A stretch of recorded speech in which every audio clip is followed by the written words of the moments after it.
everyone, welcome back to my class. Myself Taposhi, USST teacher. So we are continuing with the chapter, that is chapter number 1, the components of our environment. And today I want to discuss about the sphere of environment. In the previous video I have already discussed about the types of environment. Now about the 4 spheres of environment. Environment is broadly divided in 4 spheres, that is lithosphere, atmosphere, hydrosphere and biosphere.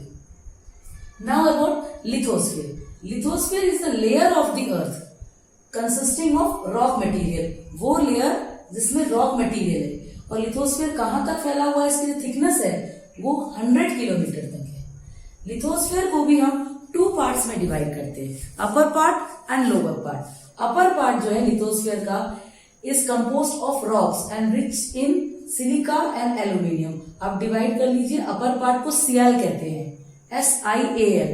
Si का मतलब silica और Al का मतलब aluminium. ये कौन सा है, upper part. और ये कहाँ पाया जाता है, कॉन्टिनेंट्स में.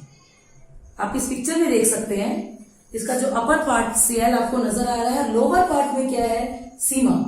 ये सीमा कहाँ है, below this Sial layer. Sial layer के नीचे है. और सीमा आप इसको फिर से डिवाइड करिए, Si for silica and Ma for magnesium.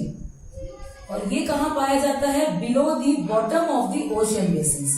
और ये कहाँ पे पाया जाता है, ऊपर Sial कॉन्टिनेंट्स में, सीमा बिलो दी ओशियन बेसिन्स. और इसकी जो डेंसिटी है, सीमा की डेंसिटी Sial से ज्यादा है, because density is higher than Sial, because density increases with depth. क्योंकि जितने हम गहराई में जाएंगे उसकी डेंसिटी बढ़ेगी. और लिथोस्फीयर ना सिर्फ हमारे रहने के लिए काम आता है, it is the part of the earth which provides us land to live, but it provides us soil for the plant and also it is the rich source of minerals also. यहाँ पे आप minerals भी पाया जाता है. Set clear. तो lithosphere के बारे में. Now about atmosphere. एटमोस्फीयर क्या है, thin layer of the air that envelops our earth. अर्थ के चारों तरफ जो लेयर है एयर का, उसको एटमोस्फेयर कहा गया है. Atmosphere is composed of mixture of gases which forms an envelope around the earth. Earth के चारों तरफ जो एयर है और उस एयर में क्या है, मिक्सचर ऑफ गैसेस का मिक्सचर है. और द टोटल मास, इसका जो टोटल मास है एटमोस्फेयर का, वो विद इन 32 किलोमीटर में जो 99% है, टोटल मास का 99% 32 किलोमीटर हाइट तक है. जो अर्थ सरफेस के 32 किलोमीटर हाइट तक 99% एटमोस्फेयर का 32 किलोमीटर तक है. अर्थ सरफेस के 32 किलोमीटर तक 99% एटमोस्फेयर का.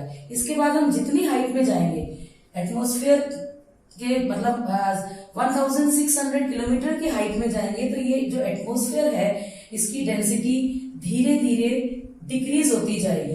The density of atmosphere is maximum near the earth surface. जो डेंसिटी है एयर की वो अर्थ सरफेस के पास तो मैक्सिमम है, और जितने ऊपर जाते जाएंगे उसकी जो डेंसिटी है वो हाइट के साथ साथ डिक्रीज होती जाएगी. Sir clear. This is all about lithosphere and atmosphere. Now about the hydrosphere.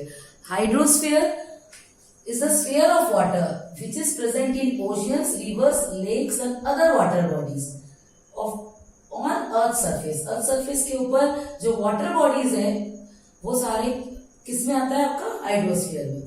And hydrosphere the water bodies cover कितना कर रहा है, 71% ऑफ द अर्थ सरफेस.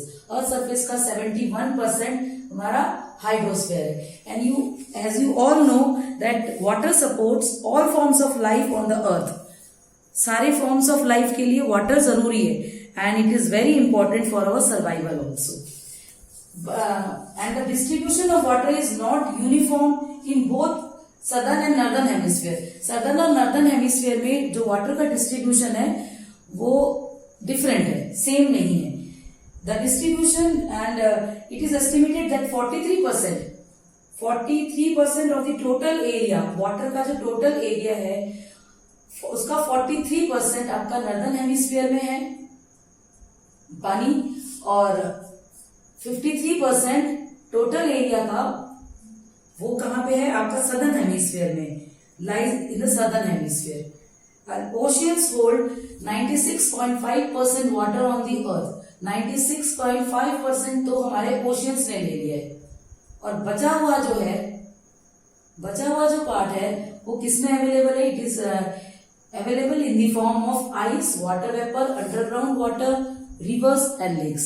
इन सब में बचा हुआ पार्ट है। तो हमारे ओशियंस ने तो वाटर का 96.5% ले लिया, बचा हुआ पार्ट आपके इनमें है, आइस, वाटर वेपर और underground water. And this all about hydrosphere. Now about biosphere. Biosphere is the sphere of life. इसको लाइफ का स्फीयर कहते हैं, and it is also the narrow zone contact between all the three sphere of environment. आप इसमें देख सकते हैं कि नैरो जोन है, एंड किस किस के कांटेक्ट में? तीनों स्फीयर्स के कांटेक्ट में, एटमॉस्फेयर के कांटेक्ट में, लिथोस्फीयर के कांटेक्ट में और हाइड्रोस्फीयर के कांटेक्ट में। एंड ये स्फीयर में क्या क्या थोड़े थोड़े पार्ट्स इंक्लूड्स हैं, मैंने आपको बता दिया कौन कौन से पार्ट्स इंक्लूड है। ये बायोस्फीयर है, and most of the living organisms like plants and animals and microbes present on the earth are found in near the earth surface of the land, water and air. जितने भी हमारे living organisms हैं वो इनके इस area के, यहाँ पे आपके living organisms, plants, animal, microbes, even human beings इस एरिया के अंदर पाए जाते हैं। और ह्यूमन बीइंग भी एक इंपॉर्टेंट पार्ट है बायोस्फीयर। तो ये सारा आपका 4 स्फीयर्स ऑफ एनवायरनमेंट के बारे में था। अब इसमें आता है बायोडाइवर्सिटी क्या है। अर्थ में फुल ऑफ डाइवर्सिटीज है, बहुत कुछ विभिन्नताएं हैं। किस किस में डाइवर्सिटी है? लैंड में, सॉइल, प्लांट्स एंड एनिमल्स में, इन सब में डाइवर्सिटीज, विभिन्नताएं पाई जाती है। और ये जो डाइवर्सिफिकेशन है, ये जो आपकी विभिन्नताएं है, ये कोई अचानक नहीं हुई है, ये इसको होने में बहुत लंबा समय लगा है। और ये जो न्यू स्पीसीज है, प्लांट्स और एनिमल्स, इसको काफी लंबा समय मिला है, काफी लंबा समय लगा है डाइवर्सिटीज ऑकर होने में। तो ये जो वाइड रेंज ऑफ स्पीसीज है, इनमें जो स्पीसीज की जो वाइड रेंज है, जो वाइड डाइवर्सिटी है, इसी को बायोडाइवर्सिटी कहा गया। And what about biodiversity? आपको यहाँ पे समझ में आ गया बायोडाइवर्सिटी क्या है। हमारे गवर्नमेंट ने वाइल्ड लाइफ प्रोटेक्शन एक्ट 1972 में लागू किया था, जिसमें इसने बताया था कि हमको अपनी बायोडाइवर्सिटी को प्रोटेक्ट करना चाहिए। और इस एक्ट के दौरान जो उन्होंने एक्ट, बायोडाइवर्सिटी एक्ट 1972 में लागू किया, इस एक्ट के दौरान कोई भी वायलेंस हो तो एनिमल्स के प्रति, तो वो पनिशेबल है, पनिश किया जाता है, चाहे वो हंटिंग भी क्यों ना। हंटिंग बिल्कुल प्रोहिबिटेड है, हंटिंग को मना कर दिया।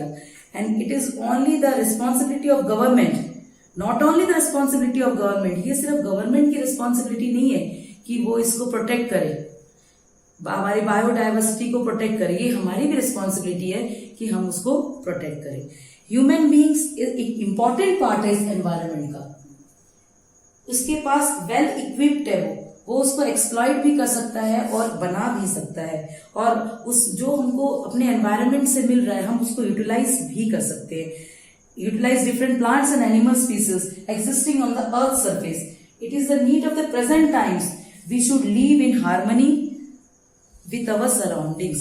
ये अभी हमारी नीड, जरूरत है कि हम अपने सराउंडिंग के साथ, अंडरस्टैंडिंग के साथ और हार्मनी के साथ रहें। नहीं तो हम ही, हमारे पास ही ऐसा वेल इक्विप्ड है कि हम इसको एक्सप्लॉइट भी कर सकते हैं, लेकिन नहीं करना चाहिए, ताकि हम इस एनवायरनमेंट को बचा सके। And this will allow the earth to sustain all forms of life. अगर हम इस एनवायरनमेंट को बचाएंगे, और वो ह्यूमन बीइंग ही कर सकता है, तो इससे जितने भी लाइफ की पॉसिबिलिटी है, this will allow the earth to sustain, वो अर्थ को जितनी लाइफ की पॉसिबिलिटीज है वो लाइफ बनेगी, and to produce new ones too in the course of time. और जो न्यू आएंगे, न्यू यंग वंस आएंगे, उनको भी हम प्रोटेक्शन दे सकते हैं, और वो प्रोड्यूस होने के लिए वो एनवायरनमेंट हम उसको दे सकते हैं। This all about the chapter number 1, and in this way the chapter number 1, the components of environment has been completed. Hope आपको पूरा चैप्टर अच्छी तरह से समझ में आ गया होगा। Don't forget to give your feedback in the comment box. Till then, goodbye.